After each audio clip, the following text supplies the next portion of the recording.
In most other industries, it's not a sale, it's them exchanging some information, name, phone number, email address. That moment is trust, is a trust moment. But how do we get there?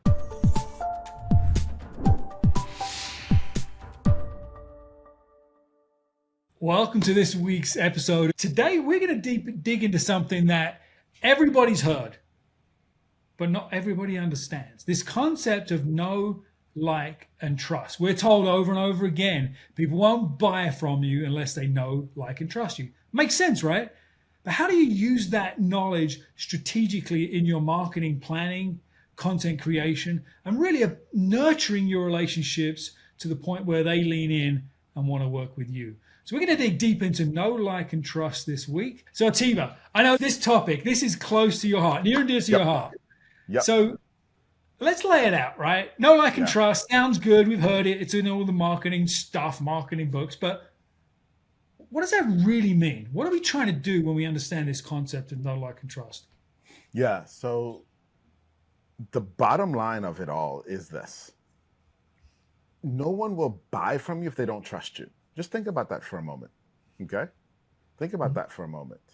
If your mama came to you and said, "Hey, I got a plot of land that I want to sell you," and some random dude on the street that looked homeless walked up to you and said, "Hey, I got a plot of land that I want to sell you," who are you more likely to buy from?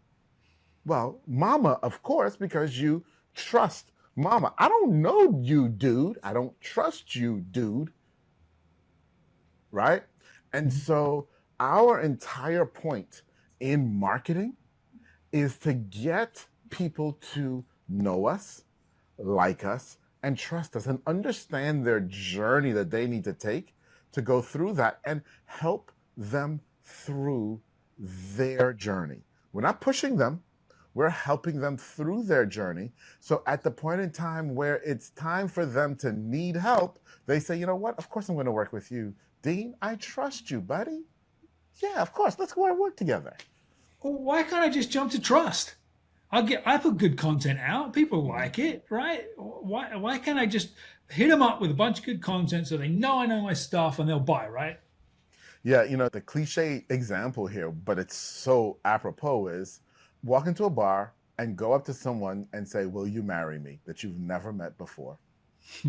What's the chances that they're going to say yes? Better Not yet, walk down the street and just say, "Hey, would you like to go home and get in bed with me?" What's the chances people are going to say yes? It's not great.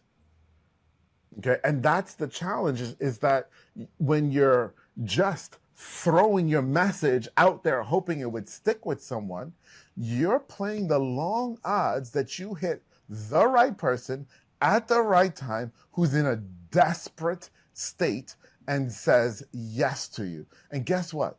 They never make great customers. exactly right. Yep. All right. So you've convinced me we need to take him through this journey, right? Yeah. We got to build over time. But you have a slightly different take on this know, like, and trust methodology. I know you use in your business and you use with your clients. Why don't you run Yeah. us through that? And to frame it up for our audience, how does that help you figure out marketing strategy, messaging strategy? Yeah. So, know, like, and trust is a great theory. And like any theories, it's like a plane, cruising at 31,000 feet. And that's cool. We all get it. Woo, that makes sense. But how do we actually land this plane? What does it actually look like on the ground? How does it actually translate into what we're doing? Right? Is it okay? I got to build know, like, and trust in one post, or one piece of content that I'm putting out, and one video that I'm making. So I got to get them to know me. Okay, you know me now. Now, please start to like me, like me, like me, like me. Okay, you like me now. Trust me, trust me, trust me. Call to action, call to action, call to action. Is that what it looks like? And so that's where a lot of people end up when we just talk about know, like, and trust, and it's just the plane up there at 31,000 feet. So let's start to land that. And so we look at it and we say, okay, know, like, and trust. Why, how, what. And so we bucket content into three different buckets. Why, how, what. Okay? Now, why relates to know. One-to-one relationship there. Okay? In your why content, what you're putting out is big philosophical content, things that talk about the pain points, things that talk about why this is important, things that talk about why this should be fixed, why you shouldn't be in pain, or whatever it is. Okay? That's your why content. You're gathering people who say, you know what? Yeah, I believe that shouldn't be so too. Yep. Okay? That's your why content. You're letting people know this is what I believe. This is the philosophy. This is the reasons why. This is some of the pain points you have. This is what we're talking about. And they're saying, yes, yes, yes, that's us. That's us. They're getting to know you. Now, in that process, they've got to start to like you. So there are people who you may believe what they believe philosophically, but you would never do what they do in actuality, right? The way they actually live out their beliefs is not the way you would. Yep. Okay? Just think about religion for a moment. There are tons of different denominations, and they all believe, but they live it out in different ways. Okay? That's the case with your audience as well. And so now in this like content or the how content, what you're going to do is start to show the steps of how you do certain things. Now, you're not giving away necessarily the whole kit and caboodle in one post or one piece of content. This may be like there was a lady I was working with, and she builds custom boats, custom yachts, right? I said, great. You know what's a great piece of how content for you is show them how you install the doorknobs. Right? It's small, but in that they see, oh yeah, we agreed on craftsmanship being super important when it comes to my custom yacht. Man, I see your craftsmanship in the way you're installing that. Yep. Yeah, you're not cutting corners. You're the real deal. You're the real deal. And so now with content, what we want to do is we create the why content.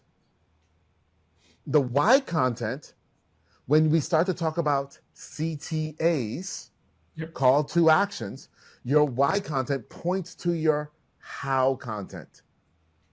Now, it can also point to other why content, but ultimately it points to the how content. This is how we do it. Now people are buying into how you do what you do. When they buy into how you do what you do, they are starting to like you. You know what? Yeah, I like how you did that. Man, that was pretty cool. Yeah, yeah, we thinking the same. Okay. Then comes the last piece. And that last piece is the what content, which directly relates to trust. Okay. Directly relates to trust. Now, we're not, depending on your industry, if you're in a short sale, like, e-commerce, that trust may be the sale. In most other industries, it's not a sale. It's them exchanging some information, name, phone number, email address. That moment is trust, is a trust moment. But how do we get there? Now, in the what content, we say, this is what we do. Would you like help from us to do it for you? Guess what? If you ask me that and I raise my hand and say, yeah, I want your help, I'm also telling you I trust you. Yep. I'm giving you permission. And so that's how we see content, Dean. That's how we break it down into these three buckets, and each one then takes you to the next one and takes you to the next one. Okay? That makes sense? It makes perfect sense. Yeah. You're moving somebody down a path, down a journey intentionally. I think that the thing that I'd love the audience to take away is content isn't random. Well, content is random, but it shouldn't be random. When we look at our posts, you look at people's posts and emails and all of the things, it's just stuff. Some Yeah. people focus on more how to's, some people focus more on the sales kind of content. The truth is, there's no method, there's no process. And what you've just described is a very strategic way to think about the buyer's journey and aligning content with that journey. Yes. So what if you get to the what content and they've raised their hand and they've said, yeah, tell me more. I want a quote, but they don't buy it. Okay, great. Awesome. Awesome. Because here's what it says. Okay. Y'all ready for this one? Bring it on. Let's say you get to what content, someone says yes, they give you some information and you start the process of the sales process with them and they choose not to buy. Okay. Typically, that's because one, either you did not show them the value enough in what you're doing, or two, they don't trust you enough yet. So sometimes I may be in enough pain that I might say, yeah, I'm interested, and then realize, and in either one of those cases, where you need to send them back to is your content. This is now, and we've talked about this in other episodes, the difference between rented and owned traffic. Once they get the trust and they've raised their hand and they give you their email address, now you have a way to contact them directly and you don't have to wait on anyone else's network. Now is when you have the conversations with them, you hear the questions that they're asking, they said no, they're not ready yet, or whatever their reason is. That's when now, and going back to even what we talked about AI, you can take all of this data from sales calls and say, okay, if people are saying these things, what kind of content should we give them next? And AI may be able to analyze that and say, oh, maybe they need to learn about X, Y, and Z, and say, oh, I already talked about that stuff. So now you can take the content that you've already produced in your why and your how and say, oh, they need this content. Great. I'll send them that content. And this is how you build an entire content ecosystem. Excellent. So analyze, understand. No is so often not right now or not yet. And if it's a not yet, you go back through, right? You build on the why, you build on the how. And if they volunteer again, they're closer to the yes, right? Yeah. So I like that.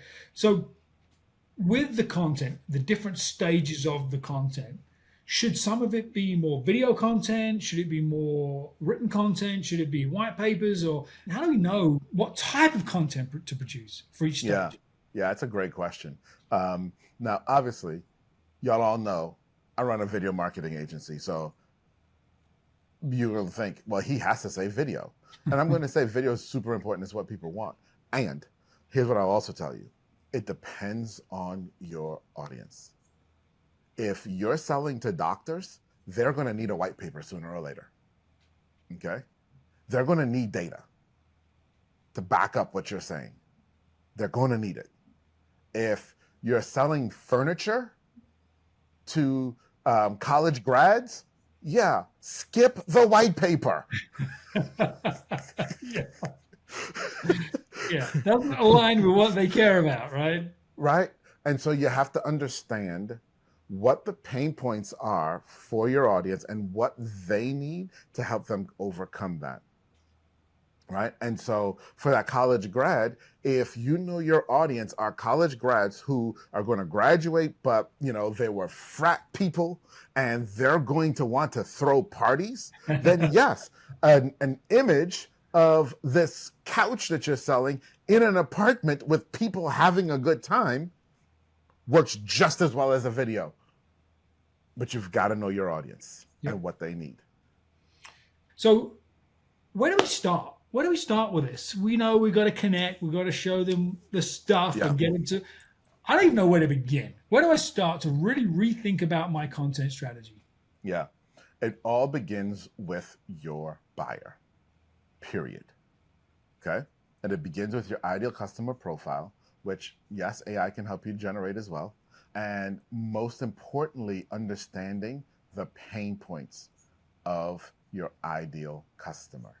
You've got to know what's going on with them and what it is that has them in pain, because that is your why content.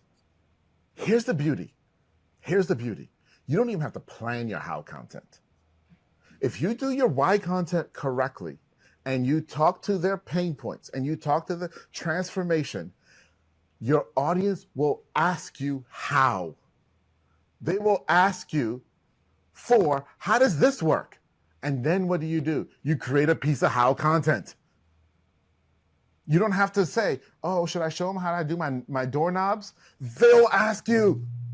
If you create that why content and you really focus on their pain points and talking to those pain points and the transformation in there, people will ask you in the comments, whether it's a blog, whether it's a YouTube video, even on social media, they'll ask you how questions, which then direct, guess what?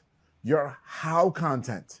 You start to create that how content, then your what content becomes really, really apparent, because it is, hey, I showed you how to do this, but would you like my help to do it? You would? Okay, let's have the next set of conversations. Yeah, yeah. I don't want people to miss this, the subtlety of what you just said. We talked about content, and then you said, you kind of alluded to a conversation.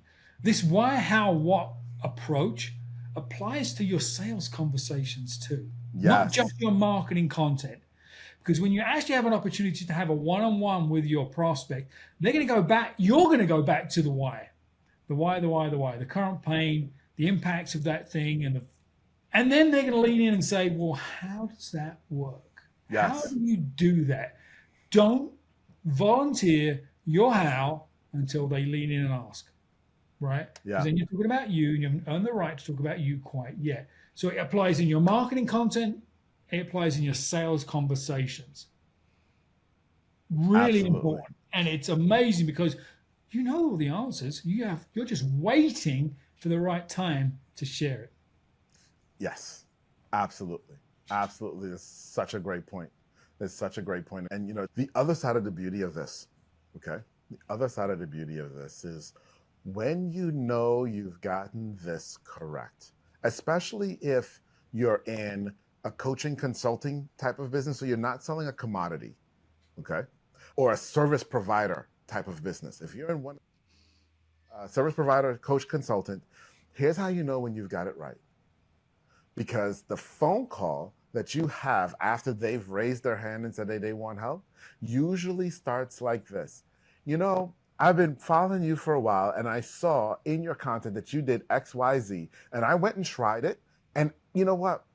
It worked, but it just took me too long, and I need to keep doing it, and I need help. That's when you know you've truly built great trust. They've already decided they're going to do what you said, and they need help implementing it. Whether they've tried it or not, if they have, awesome. If they haven't, they may realize right off the bat, I need to do this thing, and I need to do it with that dude because he taught me it. They're already there. Then we go back to this conversation around selling and closing and all. When do you want to get started? Let's go. They've already said yes. Yeah. Just move forward. And that's what quality content that has this approach behind it does. It creates warmer, buyer-ready leads. Yes. I would take 10 buyer-ready leads over 100 tire kickers any day of the week because it's such any day. It's such resources, right? You got to follow up and do a thing, get them on the list. What about a few that just say, let's go, dude? Yep. You can build volume once you've figured out how to create quality. Yep. And this process, follow this process, guys. Atiba's giving you gold here. Follow the process. It works. It does. Yeah. Anything else? What else do we have to touch on to kind of drive this point home today? The biggest thing, and we've said it a few times, and I want to close with emphasizing this. This all starts with understanding your customer and what their desires are and what their pain points are, and helping them solve those. This isn't about you. It's not about what you want to talk about. It's not about you making a sale. It's not about you looking good. It's not about you being the hero. You're not. You're the guide in this story. You are the Yoda of this story. The Yoda. Luke Skywalker is your customer. He's in pain. Princess Leia is about to be slain. And you have to guide Luke through. But Luke's got to get to know you. Luke's got to like you. And Luke's got to trust you. And this is how you do it. Words of wisdom, Yoda. Good stuff. There's so much here. And I think it's so overlooked. And the marketing cliche around know, like, and trust is never dug into and uncovered. And you've uncovered it beautifully today. So we appreciate you for that, Atiba. That's Atiba. I'm Dean, and we will see you next week. Bye, everybody.